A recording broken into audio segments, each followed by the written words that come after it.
Here comes another important tip from the Personal Defense Network.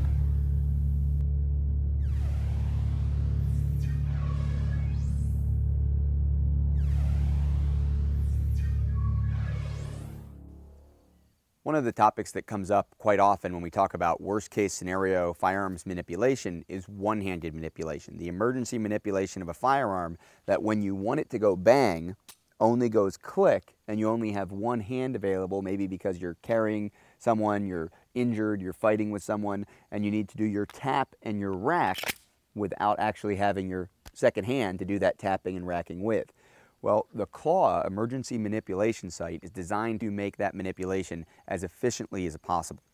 What we're looking at here is the first rear sight that's actually designed with a concave edge that gives you a leading edge that is designed to be a claw to hook onto your holster, your belt, your pocket edge, or any other area that you're going to slide along the top of the slide and hook onto.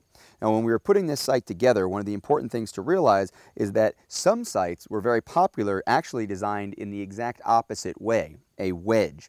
And that wedge actually made it almost impossible to rack the slide efficiently on a holster, which of course is the standard operating procedure for someone who's interested in clearing a malfunction, getting a bad round out of the chamber, getting a good round into the chamber when they only have one hand on the gun.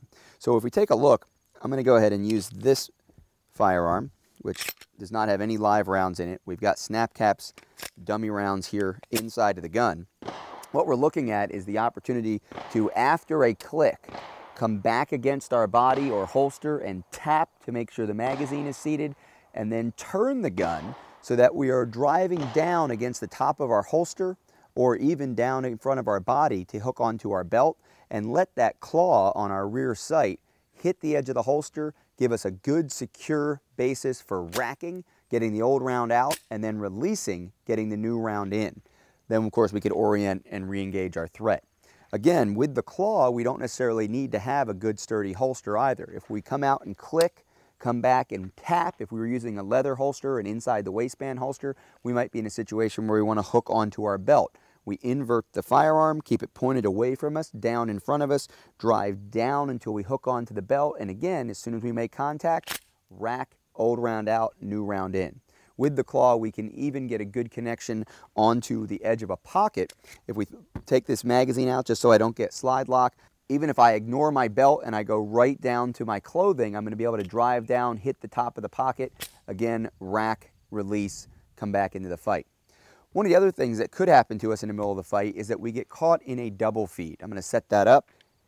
In a situation where we have a double feed, 2 rounds trying to get into the chamber at once, our standard procedure, even with one-handed manipulations, is to lock the gun open to the rear. Now, traditionally, with either a wedge sight, where it's almost impossible and we end up being forced to use the breech face here, which could actually make the problem worse, or even with a standard pure vertical rear sight, it's sometimes difficult to get the leverage you need to be able to push back on the slide while pushing up on the slide lock lever and getting that slide locked. With the claw, it's that much easier. At this point, we hit the magazine release, and if that doesn't come out, we can come right back down and strip. That's going to open up the pressure that was on there from the slide pushing forward. Now again, we use the claw to clear once, twice, maybe 3 times. At this point, we could go back to the holster, find a magazine, insert it, come up, once again using that claw to rack and then re-engage. So the claw emergency manipulation sight is now available for Glocks. It's going to be available for several other defensive pistols. Consider it. It's got a 0.18 inch wide notch, which means it's going to be a faster acquisition of the front sight, regardless of which standard front sight you use. If you use one that's a little wider and a little easier to see, or even one that's a little more narrow and gives you even more space inside of this notch, this is purely designed for defensive use. It's not a target shooting sight. It's definitely a sight designed to be used ruggedly, and in the worst case scenario, help you manage those emergency manipulations. Be sure to check out the Personal Defense Network for more important tips just like that one.